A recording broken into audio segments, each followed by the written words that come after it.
दोस्तों स्वागत है आप सभी को हमारा यूट्यूब चैनल बिहारी बाबा में। दोस्तों बिहारी बाबा में आज बात करेंगे काला सिंदूर यूट्यूब पर कब रिलीज होगी। जी हाँ दोस्त, काला सिंदूर फिल्म यूट्यूब पर कब रिलीज होगी सब कुछ बताऊंगा इस वीडियो में, बने रहे अंत तक मेरे साथ। दोस्तों आपको बता दें, मणि भट्टाचार्य की ये फिल्म एक भूतिया तांत्रिक डरावनी फिल्म है। इस फिल्म की लीड रोल में मणि भट्टाचार्य और अंशुमन सिंह नज़र आने वाले हैं। दोस्त इस फिल्म को टीवी पर रिलीज कर दिया गया है और लोग इस फिल्म को टीवी पर देखकर उत्साहित हो गए हैं, और जो लोग अभी तक इस फिल्म को टीवी पर नहीं देख पाए हैं वो इस फिल्म को यूट्यूब पर सर्च कर रहे हैं देखने के लिए। तो दोस्तों अगर आप भी इस फिल्म को यूट्यूब पर सर्च कर रहे हैं देखने के लिए तो आपके लिए बहुत ही बड़ी खुशखबरी है, क्योंकि इस वीडियो में आप जान सकते हैं कि ये फिल्म यूट्यूब पर कब तक रिलीज होने वाली है। दोस्तों आपको बता दें, इस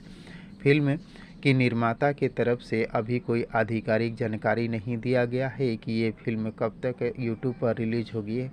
हालांकि इस फिल्म को 15 या 16 नवंबर को आपके पसंदीदा भोजपुरी सिनेमा के यूट्यूब चैनल पर रिलीज करने की उम्मीद है, क्योंकि इस फिल्म की ऑफिशियल ट्रेलर को भोजपुरी सिनेमा के यूट्यूब चैनल पर रिलीज़ किया गया था। इससे लगता है कि ये फिल्म भी भोजपुरी सिनेमा के यूट्यूब चैनल पर रिलीज होने वाली है। तो दोस्तों इस फिल्म को यूट्यूब पर देखने के लिए आप सभी दोस्त कितने एक्साइटेड हैं कमेंट बॉक्स में मुझे ज़रूर बताने की कोशिश कीजिएगा। और अगर ये वीडियो आप लोगों को पसंद आया हो तो प्लीज़ चैनल को सब्सक्राइब कर वीडियो को लाइक करना न भूलिएगा। मिलते हैं इसी प्रकार के और एक नए वीडियो में, तब तक के लिए थैंक यू, धन्यवाद, जय हिंद।